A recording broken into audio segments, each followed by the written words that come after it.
Ce match, ça a été une victoire, allez, on va dire mal maîtrisée dans un premier temps, un premier acte pas tout à fait abouti par les Clermontois qui ont manqué de précision, un peu comme la semaine dernière, mais quand même un bel essai de 80 mètres.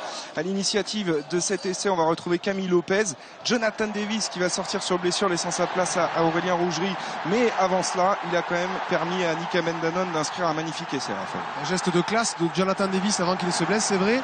Les Clermontois qui, à défaut d'être extrêmement efficaces dans les zones d'affrontement, les zones de ruck, dans un premier temps contrés par de surprenants anglais, eh bien, sont parvenus finalement avec beaucoup d'à-propos à utiliser le moindre ballon égaré par les Anglais. Le moindre ballon de récupération leur a été fatal et c'était tout bon pour Clermont. Et ils en ont égaré des ballons, les Anglais, notamment sur des touches pas très bien contrôlées cet après-midi, à l'image de cette action qui va amener le deuxième essai de Clermont. Clermont qui avait tourné à 13-3 à la mi-temps. La merveille de passe au pied de Camille Lopez pour un Napoleoni Nalaga retrouvé dans ce deuxième acte. Il manquait d'efficacité depuis le début de saison. Il va s'offrir un doublé cet après-midi. On a la possibilité dans le jeu de rugby d'utiliser les espaces avec des joueurs ballon en main, mais aussi le jeu au pied peut être une arme fatale dans le dos de la défense, et ça a été le cas sur cet essai magnifique de Nalaga. Et puis en 3 minutes, eh bien Clermont va accélérer pour finalement aller chercher le point de bonus offensif. Ça va commencer avec ce beau travail de Nakaitasi qui retrouve intérieur Nalaga, du soutien permanent avec Wesley Fofana. Fritz Lee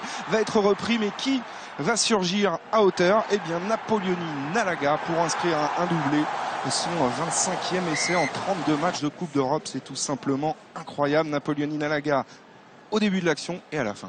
Ouais, il fallait ce genre de match sans doute pour que l'ailier clermontois se retrouvent, reprennent confiance. Et quand Aurélien Rougerie avec modestie parle de sport collectif, là on en a l'illustration avec de jeux de passe parfait. Et alors, je ne sais pas s'il nous entend maintenant, Aurélien Rougerie, mais je vais répéter ce que je disais. Il est éternel, il a des jambes de 20 ans, un peu comme Emmanuel Reinardoki qui flambe avec Toulouse. Les vieux font de la résistance. Regardez ce travail de Roro pour aller inscrire l'essai du bonus qui évidemment libère Marcel Michelin, qui libère aussi Renaud Lavillenie. Le plein de points, le plein de confiance aussi pour Clermont qui, avec cette victoire bonifiée, va revenir au contact du Munster dans cette poule 1 particulièrement dense et homogène. Qu'on se le dise, Clermont est au rendez-vous de la Coupe d'Europe. Et évidemment, un des joueurs à qui ça tient particulièrement à cœur, c'est Benjamin Kaiser qui est avec Clémentine. Benjamin, belle après-midi pour Clermont. Quel est le sentiment pour vous qui prédomine après cette victoire bonifiée? Beaucoup de plaisir, un énorme soulagement parce qu'à la 70e on n'avait pas ce précieux point de bonus. Franchement sur la globalité du match je pense qu'on le mérite, mais on a vraiment eu du mal, notamment en première mi-temps, à se sortir un petit peu des griffes de cette belle équipe de Sale. La belle action de Jonathan Davis au début du match vraiment nous relance, mais on avait eu du mal, on se séparait trop vite du ballon, on dégueulait des ballons au contact, un tout petit peu perturbé en touche. Voilà, c'était pas l'idéal.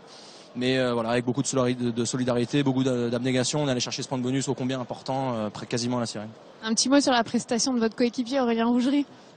L'inoxydable. Non, mais un mec comme ça, on sait qu'on a ultra confiance en lui évidemment. C'est un leader par l'exemple et c'est la qualité de notre groupe. Jonathan Davis qui nous fait une super première mi-temps. Quand il sort, c'est Roro qui rentre et qui fait un truc magnifique. Donc évidemment qu'on a tous confiance en l'intégralité du groupe.